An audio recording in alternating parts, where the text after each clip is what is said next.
io lo conosca da quando sono nato. Ho fatto un giro e questo è già il miglior cambio che io abbia mai provato in tutta la mia vita. Fa un rumore che non è spiegabile se non ci sei dentro. È davvero un demone, ma amichevole.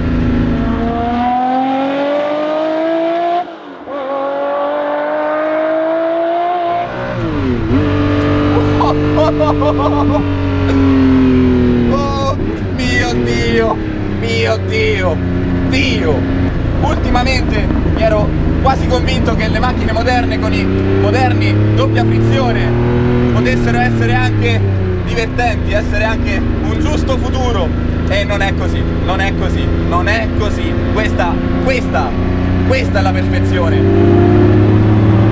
Un V12 direttamente derivato da un motore di Formula 1, davvero, non a chiacchiere, questa è davvero una macchina derivata da una Formula 1.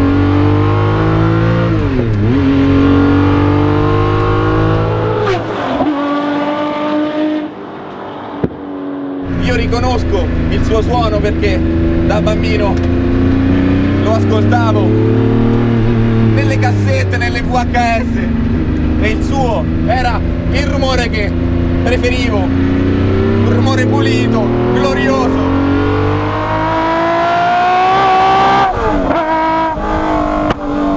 È la voce che si darebbe ad una divinità.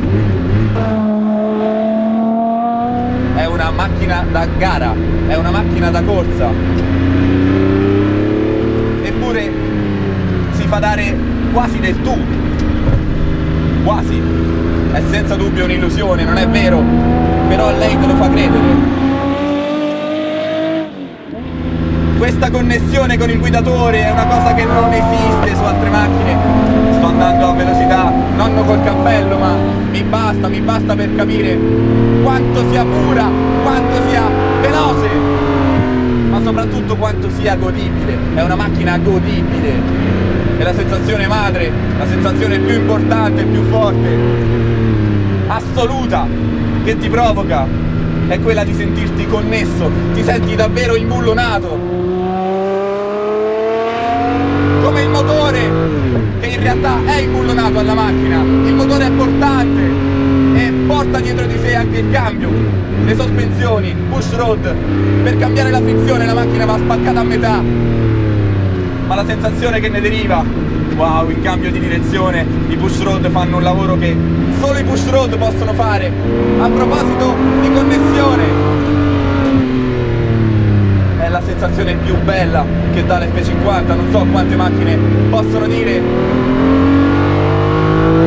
di dare la stessa sensazione. Sei totalmente connesso con lei.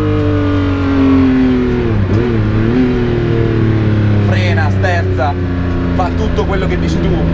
Il cambio è amichevole, è pastoso, perfetto.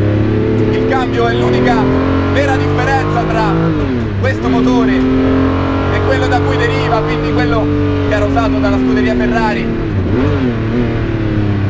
a fine anni 80, 89, 90, mi sembra forse 91. Le macchine su cui correvano i Gran Premi Mansell, Prost. E la differenza reale è: intanto il regime di giri è stato abbassato per un uso stradale fino a 8500 giri, la potenza da circa 700 cavalli è stata abbassata a 520.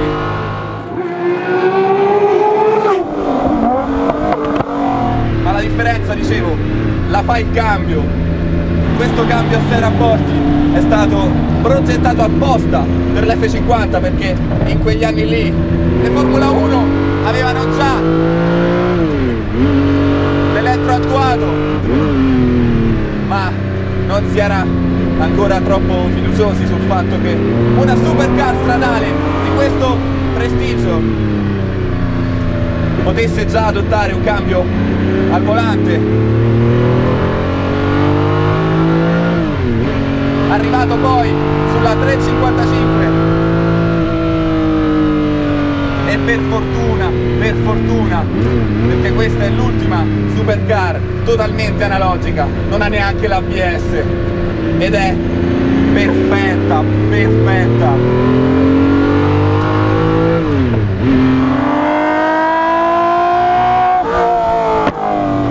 Mi pesa tanto fare questo. Sento tutte le 60 valvole, 5 per cilindro, sento tutti i 12 cilindri, sento il differenziale, sento tutto che mi vibra in testa, sembra che io ce l'abbia dentro il cervello ed è la cosa più bella, faticosa, assurda che io abbia mai provato. Questa è una macchina stratosferica, incredibile, e non l'ha capito nessuno. Vederne una su strada, non in un museo, è un'esperienza imbarazzante. Sembra di trovarsi un animale esotico in giardino, un grosso felino, pericoloso, affascinante, elegante. Ti viene voglia di toccarlo, non puoi farlo perché sai che potrebbe metterci davvero poco a morderti. Non fu molto considerata né dalla stampa né dagli appassionati per il semplice fatto che l'F40 era incredibilmente più arrogante, più bella, più giusta, era l'ultima Ferrari fatta da Enzo, siamo d'accordo, ma sono stati ingiustamente cattivi con questa macchina perché io la trovo molto bella. L'unica sua pecca, il suo unico problema è stato forse che all'epoca avevano appena vietato i fari a scomparsa. Immaginatevi l'F50 con i fari a scomparsa, sarebbe stata meravigliosa, e lo è lo stesso, io la adoro.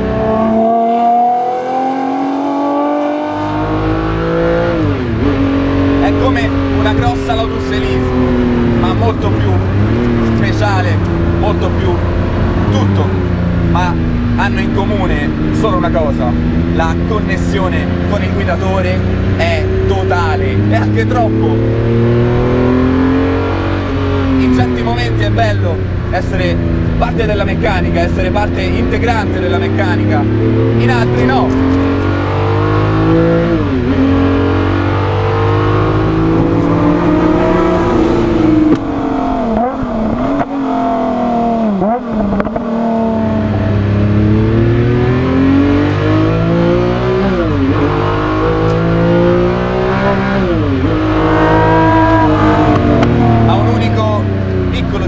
A livello di guida, che è dato da un minimo sottosterzo. Quando ha un minimo di sottosterzo tende a poi chiudere di botto, recupera aderenza perché la recupera, e il sistema di push rod riesce a rimbalzarti talmente bene che anche troppo devi essere pronto, perché cambia da sottosterzo a sovrasterzo in un attimo.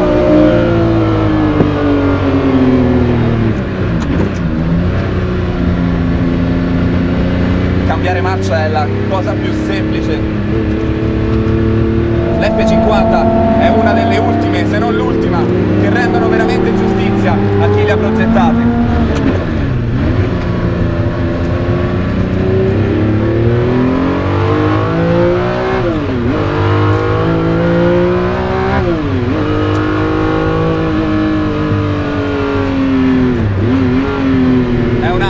Completamente, diametralmente opposta all'F40. Questa ha una cellula in carbonio vera, l'F40 ovviamente ha ancora un telaio in tubi rivestito, ma hanno una cosa in comune, che è il motivo per cui le hanno fatte. Entrambe sono state, sì, fatte per celebrare un anniversario, ma non è poi tanto vero.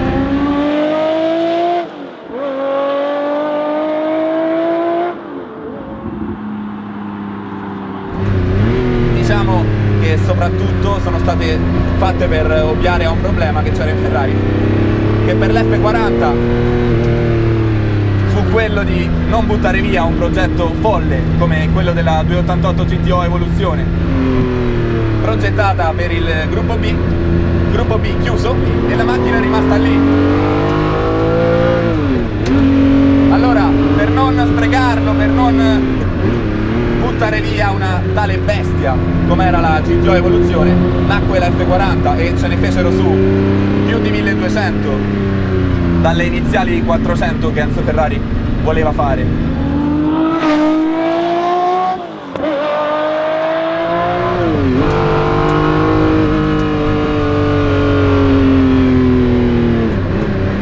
Per la F50 fu simile, quando il frazionamento dei motori da Formula 1 passò improvvisamente dai V12 ai V10.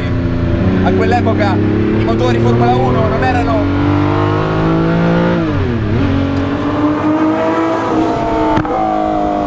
pochi come oggi, erano anche parecchie decine, e quindi tanti V12 potevano andare sprecati, e fu una mossa abbastanza intelligente quella di scegliere che questi motori venissero usati così.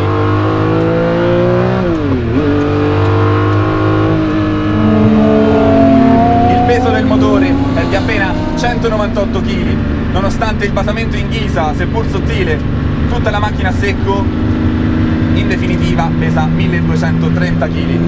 Niente. Con 520 cavalli vuol dire 0-100 in 3 secondi e 8. Non è solo la derivazione del motore a valerle il nome di Formula 1 stradale, ma soprattutto il modo in cui il propulsore è imbullunato al telaio, diventando portante insieme al cambio e di conseguenza anche alle sospensioni. Come detto, push rod davanti e dietro, per un risultato, ragazzi, totalmente folle.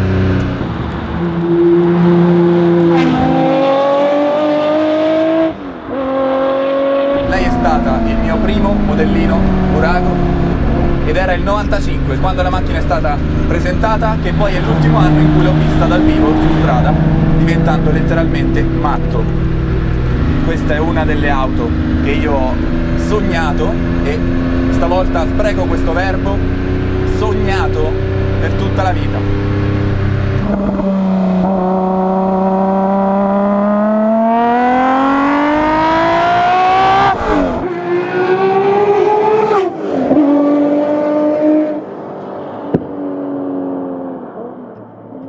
La nostra quarta stagione è finita, non c'era modo migliore per me di chiuderla con la macchina della mia infanzia, la macchina che ho più sognato in tutta la mia infanzia. Non ho mai avuto dubbi su quale fosse la mia macchina preferita, ed è l'F40. Troppo scontato, lo so, la mia macchina è l'F40, ma la macchina della mia infanzia è stata questa, perché l'F40 riuscivo a vederla, riuscivo ad andare a qualche raduno, in qualche manifestazione si riuscivano a vedere. All'epoca se ne vedevano tante, era una macchina ancora abbastanza nuova. L'F50 invece era quella creatura leggendaria che non vedrai mai, eppure la vidi nel 95 una volta sola, come ho detto, e diventai veramente matto. Ero in autostrada con mio padre e ricordo che saltai letteralmente per tutta la macchina. Era come se avessi visto, non lo so, qualcosa di non vero, qualcosa di irreale, ed è l'effetto che mi fa ancora oggi. È una delle poche macchine al mondo, una delle poche supercar che fanno questo effetto qui. Ce ne sono di più belle, ce ne sono di più veloci, di più costose, ma l'effetto animale esotico che fa l'F50 non lo fanno in molte.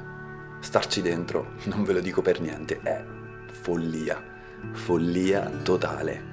Vederla muoversi sulle sue ruote nelle situazioni di vita reale, non nei video, è qualcosa di inspiegabile. Chi di voi è più anziano di 20 anni si ricorda più o meno quando non c'era internet. Per chi ha questa passione non era semplice vedere queste macchine e soprattutto sentirle. Dovevi andare dal vivo a vederle, quindi esistevano soltanto le riviste. e vedere una macchina come l'F50 su una rivista vi assicuro che non è la stessa cosa.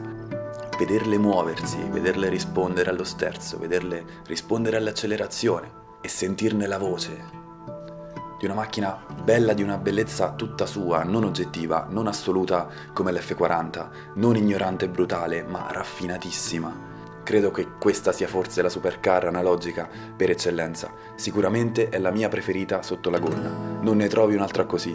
E poi ti fa intravedere qualcosa da dietro con quelle calze a rete, davanti fin troppo sorridente è vero, ma quel neo sulla bocca, con quei fianchi morbidi, quell'effetto Rimmel sugli occhi, è sensuale in tutto. E non c'era modo migliore per me di concludere un anno meraviglioso, come è stato il 2017, con la macchina dei miei sogni, dei sogni del bambino che ero e che sono rimasto.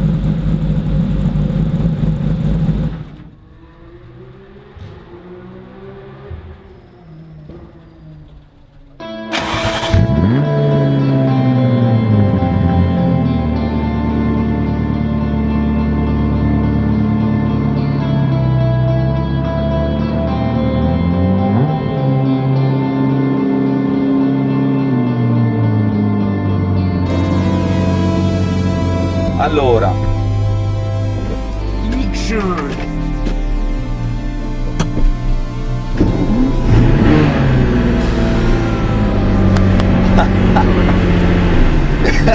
questo è il rumore che fa